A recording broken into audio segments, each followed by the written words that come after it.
हा संदेश पोहोचवण्याचं काम ज्यांनी केलं हे या मातृभूमी ज्यांची ही मातृभूमी आहे असे कैलासवासी आपल्या सर्वांचे स्वर्गीय नेते माननीय मधुकररावजी कांबळे साहेब अनुसूचित जाती आरक्षण वर्गीकरणाच्या प्रश्नावर ज्यांनी आपल्या प्राणाची आहुती दिलीत असे बीड जिल्ह्यातील केज तालुक्यातील साळेगावचे संजय भाऊ ताकतोडे, धाराशिव जिल्ह्यातील कळंब तालुक्यातील भोसा गावचे अविनाश खन्नाळे, त्याचबरोबर आपल्या बुलढाणा जिल्ह्यातील चिखली तालुक्यातील नायगावचे अंकुश खंदारे आणि परवालाच ज्यांना या कार्यक्रमाच्या सरतेशेवटी आपल्याला श्रद्धांजली समर्पित करायची आहे असे बीड जिल्ह्यातील गेवराईमधील भोलेनाथजी झाडे या तरुणांनी आरक्षण वर्गीकरणाच्या प्रश्नावर ज्यांनी आपल्या प्राणाची आहुती दिलीत त्या सर्वांच्या स्मृतींना या विचारपीठाच्या वतीनं या मोर्चेकरांच्या वतीनं आपल्या सर्वांच्या वतीनं त्रिवार वंदन।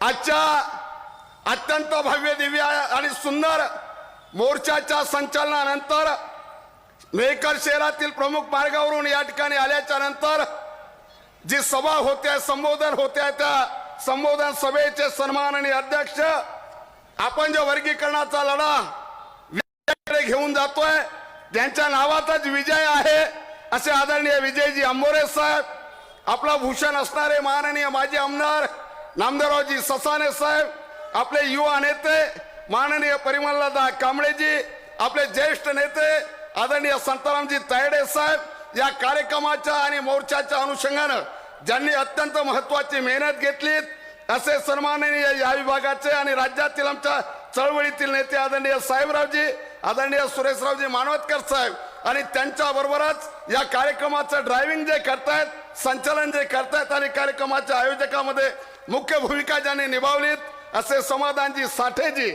आणि त्यांचे सर्व सहकारी विठावर बसलेले अनेक ज्येष्ठ श्रेष्ठ मान्यवर मंडळी आहेत। आदरणीय आमच्या महिला भगिनी आहेत। वेळ बोलण्यासाठी कमी असल्यामुळे मला माफ करा, सर्वांचीच नावं माझी पाठ आहेत। आपल्या सर्वांमध्ये अनेक नावं घेतली पाहिजे पण वेळेअभावी ते शक्य नाही, त्याबद्दल मी क्षमस्व।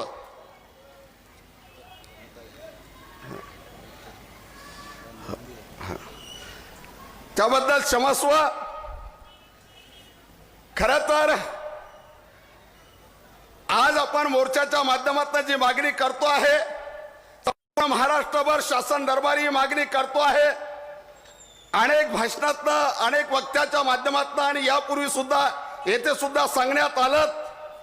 मला या ठिकाणी आदरणीय संजयजी धनाडे साहेब जे हिंदू खाटीक समाजाचे महाराष्ट्रातील दिग्गज नेते आहेत, आदरणीय टाकजी जे या ठिकाणी वाल्मिकी मेहतर समाजाचे दिग्गज नेते आहेत, या देशातील वाल्मिकी सफाई कामगारांचे चावाजी नेते आहेत, त्यांचं सुद्धा अभिनंदन केलं पाहिजे। हरीजी सर जामनेरचे महाराष्ट्रातील वाल्मिकी मेहतरांचं नेतृत्व करत असताना गेल्या 6 तारखेला महाराष्ट्राच्या राजधानीमध्ये आझाद मैदानावर ज्यांनी आंदोलन केलं, महाराष्ट्रामध्ये वेगवेगळ्या माध्यमातून वाल्मिकी समाज असू देत, कैकाडी समाज असू देत, अनुसूचित जाती अंतर्गत येणाऱ्या विविध जे घटक आहेत ते सर्व घटकांनी या अनुसूचित जाती मोर्चाच्या अनुषंगाने आपली भूमिका विशद केलेली आहे। या ठिकाणी संजयजी अत्यंत या ठिकाणी मार्मिक आणि महत्वाचा मुद्दा काढलेला आहे। जवळजवळ राजकीय व्यवस्थेमध्ये जवळजवळ झोपलेला माणूस आणि आता झोपेत काही माणसं बरळत असतात, पण एक आपला नेता दिवसा बरळला की माग आता एकटे पडायला लागलेले आहेत। खरं तर मी काही नेता नाही, मी काही कार्यकर्ता नाही। नेत्यांची भाषणं वेगळी असतात, मी समाजाचा प्रतिनिधी आहे। कारण माझी भाषणं समाज ऐकण्याच्या ऐवजी विरोधक जास्त ऐकतात। कारण वामनदादांनी आम्हाला सांगितलं, काय सांगितलं, अरे सांगा आम्हाला बिर्ला बाटा, सांगा आम्हाला बिर्ला बाटा टाटा कुठं आहे हो, सांगा धनाचा साठा आमचा वाटा कुठं आहे हो। अरे वामनदादा जे भीम कवी आहेत, आम्ही मागत नाही, आम्ही सांगत नाही, वामनदादांचा विचार आहे। अरे बाबासाहेब सांगणाऱ्यांनी बाबासाहेबांनी काय सांगितलं, बाबासाहेब सांगितलं अरे मागितल्यानं भीक मिळते। मी म्हणत नाही बाबासाहेब म्हणतात मागितल्याने भीक मिळते आणि लढल्याने हक्क मिळतोय. हा बाबासाहेबांचा विचार, लढण्याचा विचार आज मातक समाज महाराष्ट्राच्या कानाकोपऱ्यातून रस्ते उतरतोय आणि शासन दरबारी आवाज पोहोचवण्याचं काम करतोय.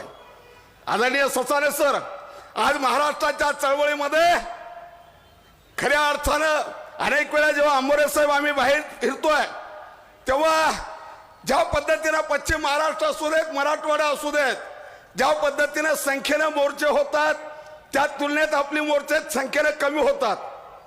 तर त्या अनुषंगानं तेही आपल्याला बाब माहीत असली पाहिजे की महाराष्ट्रामध्ये आज वातावरण वेगळ्या पद्धतीने पेटलेलं आहे. परंतु ज्ञानदेवेने चिरा पाया तुका झाला शिकळस, पाया जसा महत्वाचा आहे तसा बुलढाणा जिल्ह्यातून या आंदोलनाच्या मोर्चाचा पाया घातला गेलेला आहे. बुलढाण्याचा मोर्चा झाला आणि मग आपल्या महाराष्ट्रामध्ये मोर्चे पेटायला सुरुवात झाली, निघायला सुरुवात झाली. या महाराष्ट्राच्या मातीचं वैभव आहे, आम्हाला स्वाभिमान आहे, आम्हाला गर्व आहे की या चळवळीमध्ये स्वर्गीय मधुकररावजी कांबळे साहेब यांनी आपली संपूर्ण हयात घालवलेली आहे. आदरणीय कांबळे साहेबांच्या माध्यमातून आमच्यासारखे कार्यकर्ते आज महाराष्ट्रामध्ये तोडक्या मोडक्या पद्धतीने काम करत असताना 2006-07 ला बुलढाणा ते वाटेगाव गौरव यात्रा आमच्यासारखी पोरं ज्याचा भगवान गायकवाड आणि इतर सर्व मंडळी, सुरेशरावजी, आमचे समाधान भाऊ, कृष्णाभाऊ सगळे साक्षीदार आहेत. वाटेगावला 2006-07 ला आम्ही गौरव यात्रा काढली या बुलढाणा जिल्ह्यातून. महाराष्ट्राच्या अनुसूचित जाती आरक्षण वर्गीकरणामध्ये या बुलढाणा जिल्ह्यानं याच पोरांनी ज्यांची जीवाची बाजी लावली भगवान गायकवाडनं 2013 ला विधान भवनावर शिंदे राजा ते नागपूर अशा पद्धतीने मोर्चे काढण्याचं काम केलेलं आहे. म्हणून निश्चितपणानं आजच्या काळामध्ये सुद्धा आपण महाराष्ट्राच्या चळवळीमध्ये वेगळ्या पद्धतीने योगदान देत असतानाच आम्ही या ठिकाणी आत्महत्येचे समर्थन करत नाही, पण त्यात सुद्धा या जिल्ह्यातील आमच्या चिखली तालुक्यातील अंकुश खंडारेनं आपल्या प्राणाची आहुती लावलेली आहे. म्हणून महाराष्ट्राच्या चळवळीमध्ये, आरक्षण वर्गीकरणाच्या चळवळीमध्ये आपण ज्या पद्धतीने आजपर्यंत योगदान दिलं हे जरी समाधानकारक असलं तरी आता एवढ्यावर भागून आपल्याला चालणार नाही.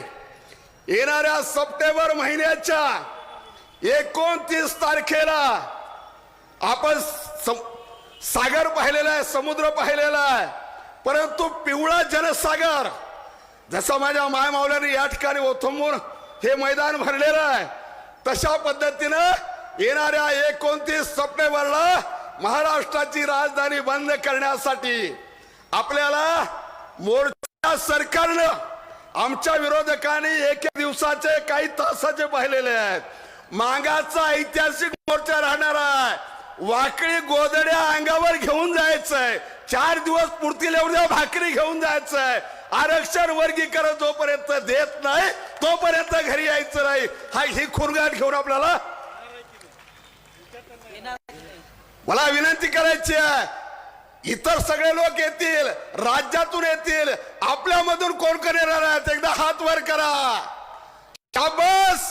महाराष्ट्रातील तमाम समाज बांधवांच्या वतीनं, नेत्यांच्या वतीनं, चळवळीच्या वतीनं आपल्या सर्वांचं या ठिकाणी अभिनंदन.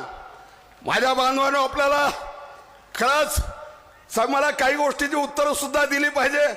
आदरणीय आंबोरे साहेब, ससाने साहेब, अनेक खरं तर चळवळीमध्ये काही कल्ला करणारी मंडळी असते, काही गल्ला पुरवणारी मंडळी असते, काही सल्ला देणारी मंडळी असते, पण मी या तिन्ही व्यतिरिक्त हल्ला करणारे जे आहेत त्यांचा प्रतिनिधी आहे. कल्ला आहे, गल्ला आहे, सल्ला आहे, पण हल्ला करणारे कमी असतात. मी त्यांचा प्रतिनिधी आहे आणि म्हणून मला उत्तरही दिली पाहिजे. जे विरोधक बांडगुळ आहेत, पुन्हा ऐका, कैलाश खंडारेचं वाक्य नाही, महाराष्ट्रातील तमाम मातक समाजाच्या माध्यमातून तोंड माझं असलं, शब्द माझे असले, बोलत मी असलो तर महाराष्ट्राच्या समाजाचा एक माणूस बोलतोय. काय आहे, आम्ही आरएसएसचे आहोत. त्यांना ऐका, हे वाक्य सगळ्यांनी ऐकलं पाहिजे, सरकारपर्यंत गेलं पाहिजे, विरोधकांपर्यंत गेलं पाहिजे. यांना इतिहासाची जाण नाही. कालपर्यंत आंबोरे साहेब, ससाने साहेब, ज्यांना आम्ही विद्वान मानत होतो, ज्या म्हणणं आम्ही पट्टीचे संविधान अंमलकर्ते मानत होतो, आज ते सगळे वैचारिक दिवाळखोरीत निघालेले आहेत. वैचारिक दिवाळखोरात मागाच्या एकही सामान्य कार्यकर्त्याच्या संविधानिक आरक्षण वर्गीकरणाच्या बाबीवर उत्तर आजपर्यंत 1 ऑगस्ट 2024 पासून आजपर्यंत या महाराष्ट्रातला एक सुद्धा विरोधक संविधानिक उत्तर देऊ शकलेला नाही. हे मागाच्या चळवळीचे हे यश आहे. आणि याच अनुषंगाने मला सांगितलं पाहिजे, माग RSS वादी आहेत का? RSS आम्हाला पुढे केलं आहे. अरे बाबांनो, भांडगुळांनो, RSS ची स्थापना 1925 ला झाली. RSS ची स्थापना ऐका पुन्हा, RSS ची स्थापना 1925 ला झाली. मातंगाच्या मागण्याच्या अनुषंगाने शुभारंभ 1905 ला सोलापूरला अधिवेशन झालं. 1917 ला सोलापूरला दुसरं अधिवेशन झालं. अरे 1923 ला साताऱ्यातील कांडवे येथे जे मातंग परिषद झाली त्या ठिकाणी 25 च्या अगोदर 23 आहे. RSSचा जन्म 25 चा आहे. अरे 25 च्या पूर्वी साताऱ्यामध्ये अनुसूचित जाती आरक्षण वर्गीकरणाच्या अनुषंगाने या मागण्यांनी ठराव केलेला आहे. मला हे सांगितलं पाहिजे, आम्हाला जे काही शहाणपण सांगत असतात, आम्ही या विदर्भाच्या भूमीमधून जे बोलतो आहे, आम्हाला स्वाभिमान आहे. याच विदर्भातील दौलती देवाजी बिहाडे नावाचे ससाने साहेब विदर्भाचे नेते, तारीख ऐका, काल्पनिक नाही, 24 फेब्रुवारी 1929 ला ज्या वर्षी बाबासाहेब आंबेडकरांनी